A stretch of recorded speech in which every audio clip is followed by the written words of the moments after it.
नमस्कार, कैसे हैं आप लोग? आई थिंक बहुत अच्छे होंगे।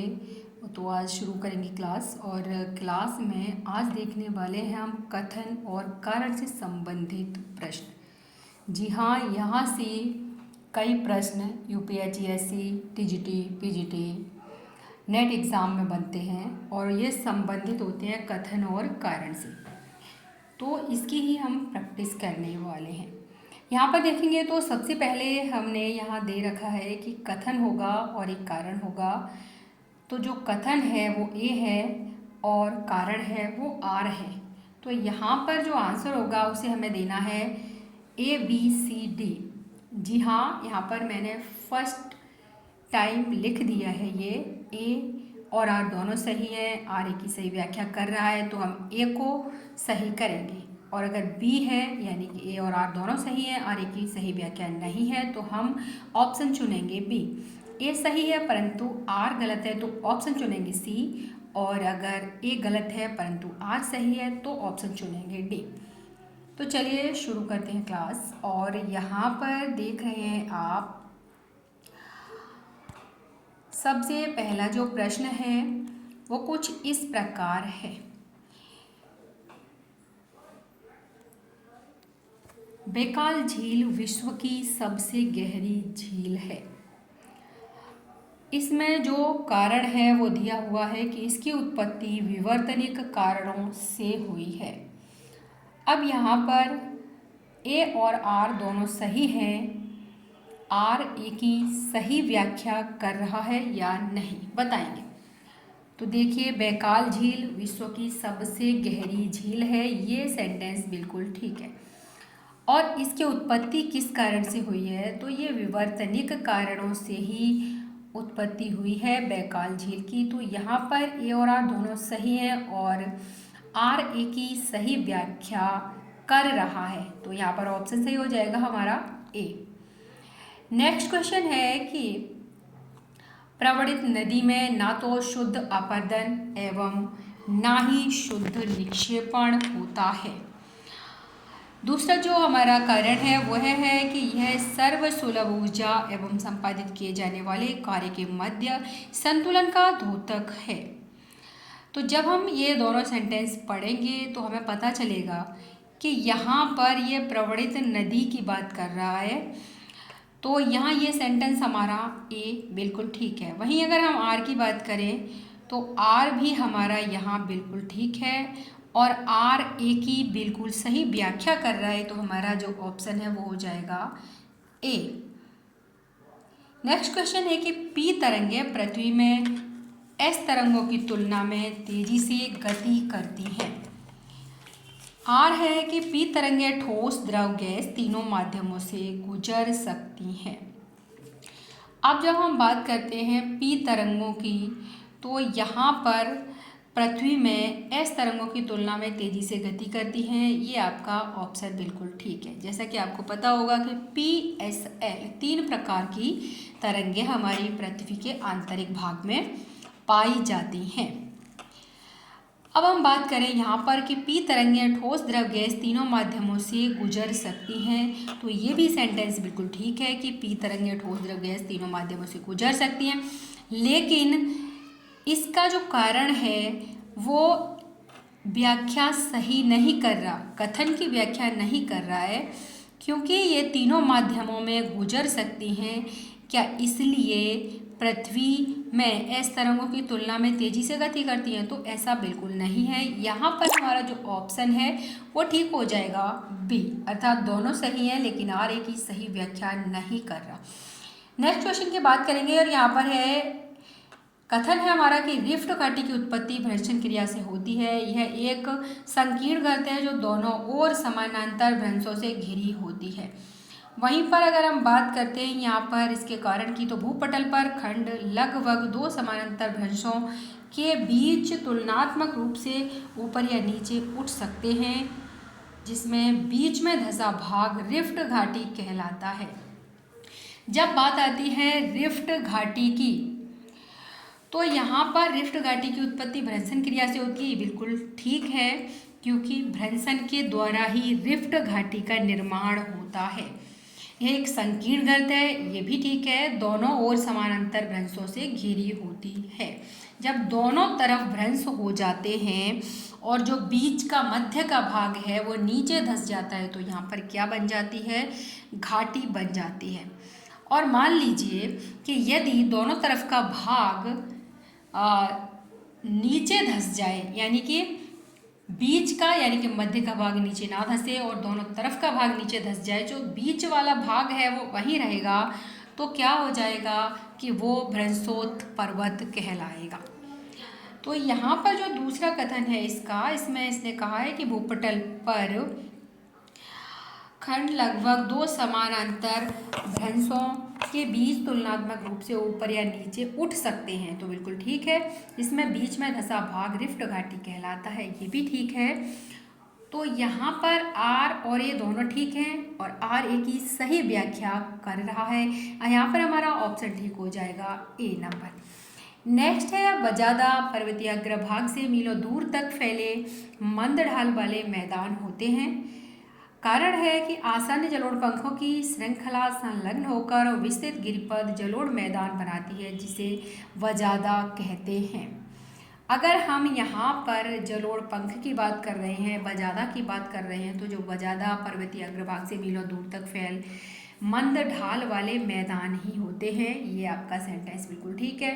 वहीं पर अगर हम कारण की बात करें तो कारण भी यहाँ पर ठीक है, तो यहाँ हमारा ऑप्शन ठीक हो जाएगा ए नंबर। नेक्स्ट क्वेश्चन है कि प्लेट विवर्तनी की सिद्धांत सागर नितर प्रसरण के साक्ष्य पर आधारित है। तो प्लेट विवर्तनी के सिद्धांत की बात कर रहा है, तो ये सागर नितल प्रसरण के साक्ष्य पर आधारित है, बिल्कुल सही बात है। और अगर कारण की बात करें तो सागर नितल की संकल्पना का सर्वप्रथम प्रतिपादन लिपि चोन द्वारा किया गया, तो यहाँ पर ये सेंटेंस हमारा गलत हो जाता है। जब हमारा ये सेंटेंस गलत हो जाता है, सागर नितल प्रसरण की संकल्पना की बात करें तो यहाँ हैरी है इसका नाम आता है, और यहाँ पर हमारा जो ऑप्शन है वो ए सही है, आर गलत है, तो यहाँ पर हमारा जो ऑप्शन है वो हो जाएगा सी नंबर।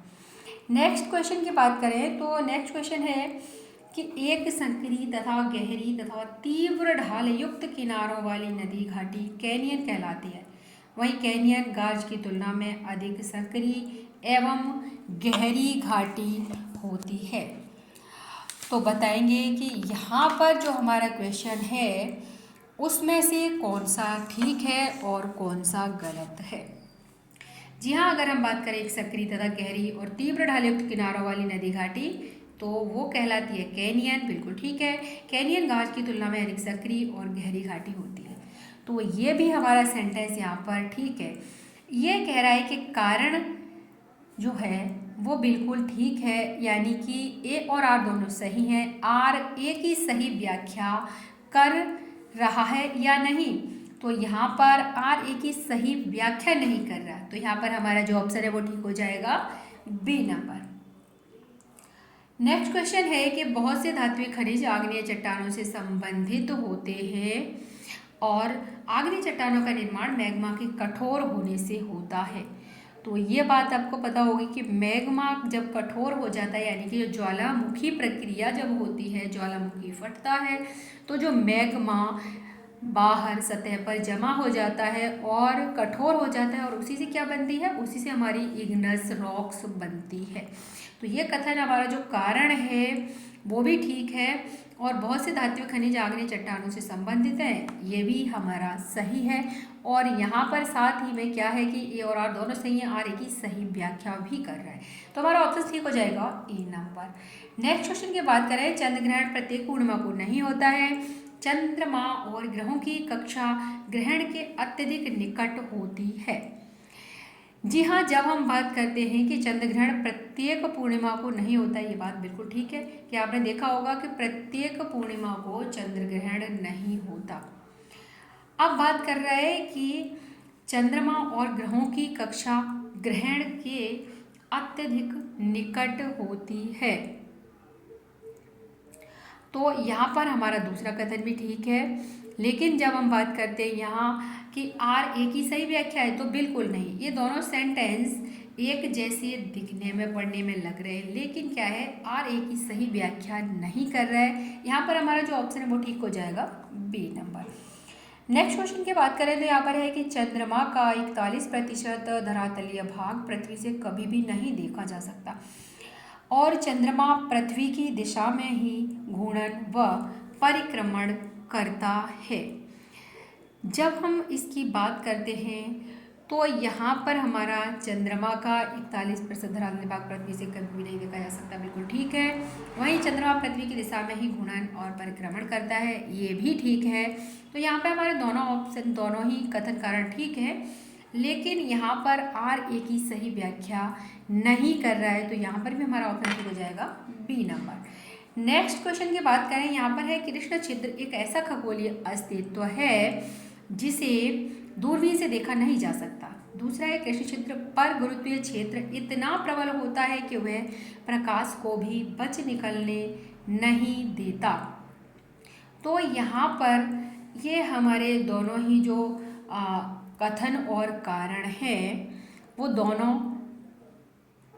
ठीक हैं। और ये देखिए कि यहाँ कृष्ण छिद्र एक ऐसा खगोलीय अस्तित्व है जिसे दूरबीन से देखा नहीं जा सकता, ये भी ठीक है।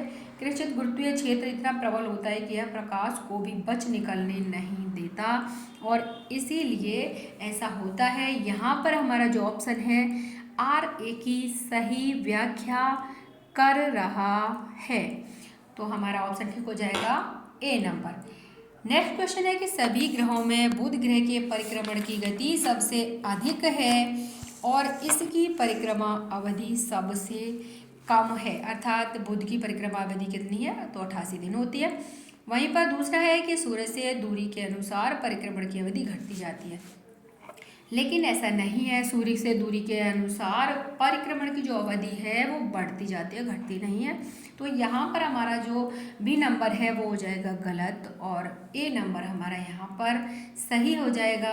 तो जब ए सही है और आर गलत है तो यहाँ पर हमारा जो ऑप्शन है वो हो जाएगा सी नंबर। नेक्स्ट क्वेश्चन की बात करेंगे और नेक्स्ट क्वेश्चन है यहाँ पर पृथ्वी अपनी दूरी पर 24 घंटे में पश्चिम से पूर्व एक चक्कर लगाती है, बिल्कुल ठीक है। पृथ्वी के दैनिक परिभ्रमण की यह प्रक्रिया परिवर्तित होती रहती है। देखिए पृथ्वी के दैनिक परिभ्रमण की क्रिया परिवर्तित होती रहती है क्या? बिल्कुल नहीं। जी हाँ, ये तो आपको देखने में पढ़ने में ही लग रहा होगा ये गलत है। तो जब ये आर गलत है और ए सही है, आर गलत है, तो यहाँ पर भी हमारा कौन सा कथन हो जाएगा? तो ऑप्शन है वो हो जाएगा हमारा सी नंबर। नेक्स्ट क्वेश्चन की बात करें तो नेक्स्ट है कि बृहद मरुस्थल निम्न अक्षांशों पर स्थित होते हैं और महाद्वीप विस्थापन के फलस्वरूप उच्च अक्षांशों से हटकर निम्न अक्षांशों में आ गए हैं।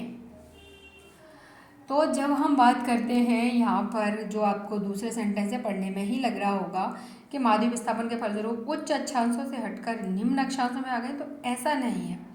जो महाद्वीप विस्थापन तो हुआ है लेकिन उच्च अक्षांशों से निम्न अक्षांशों में आ गए, ऐसा नहीं है। यहाँ पर आपका आर गलत हो जाएगा, ए सही हो जाएगा और यहाँ पर हो जाएगा हमारा सी नंबर।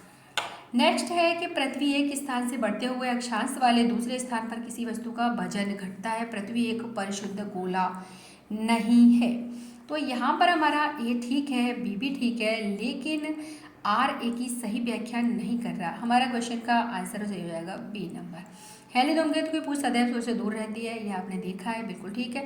विकर्ण धूमकेतु पर दबाव डालता है, ऐसा क्यों होता है? क्योंकि विकर्ण धूमकेतु पर दबाव डालता है, इसीलिए ऐसा होता है। तो यहाँ पर ए और आर दोनों सही है और आर ए की सही व्याख्या है। नेक्स्ट है नदी उत्तर प्रौढ़ावस्था में विसर्पण करती है। जी हाँ, बिल्कुल ठीक है। इस अवस्था में नदी घाटी चौड़ी और सपाट होती है और इसीलिए ऐसा होता है। तो यहाँ पर भी आर ए की सही व्याख्या कर रहे हैं। नेक्स्ट है कि मध्य भाग में किसी नदी का मार्ग विसर्पी होता है।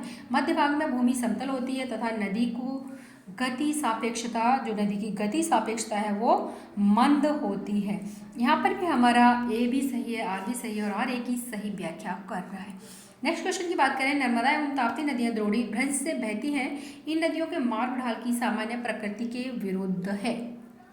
तो यहाँ पर अगर हम देखते हैं तो यहाँ हमारा जो क्वेश्चन है वो नर्मदा और ताप्ती नदियों को लेकर है। जैसा कि आपको पता ही है, नदियाँ द्रोणी भ्रंश से ही बहती हैं। ये कभी कभी क्वेश्चन ऐसा ही पूछा है कि भ्रंश से बहने वाली नदियाँ कौन कौन सी हैं, तो यहाँ पर भी हम नर्मदा और ताप्ती को बता देते हैं। तो यहाँ पर हमारे दोनों ही जो कथन कारण है ठीक है, लेकिन आर ए की सही व्याख्या नहीं कर रहा है, और यहाँ पर हमारा ऑप्शन ठीक हो जाएगा बी नंबर। नेक्स्ट क्वेश्चन है कि शुक्र सूर्य के बाद आकाश में सबसे अधिक चमकदार पिंड है।